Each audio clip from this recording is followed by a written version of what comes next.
It's that time of the year again. Caps and gowns, pomp and circumstance, the best 4 years of your life officially behind you, and ahead of you, a shit ton of debt.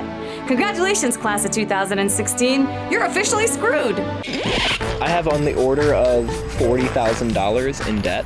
Something like $6,000-$7,000 of loans? $30,000 to $40,000. I mean, I don't know the exact number, but I know it's over $25,000. After 4 years of attending University of California, Berkeley, I will owe $150,000, or between $150,000 to $200,000.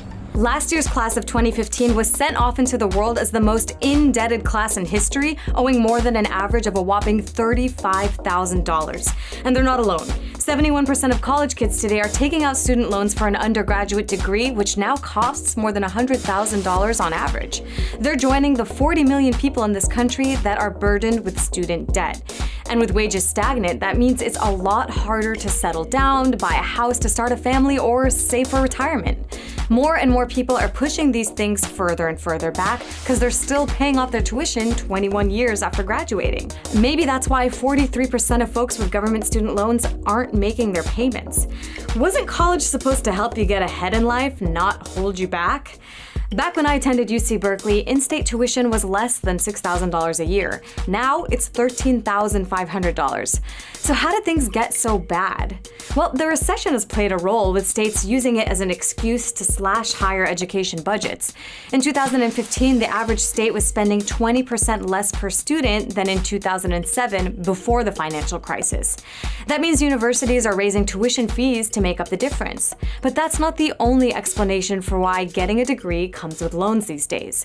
While students might be struggling, many university presidents aren't.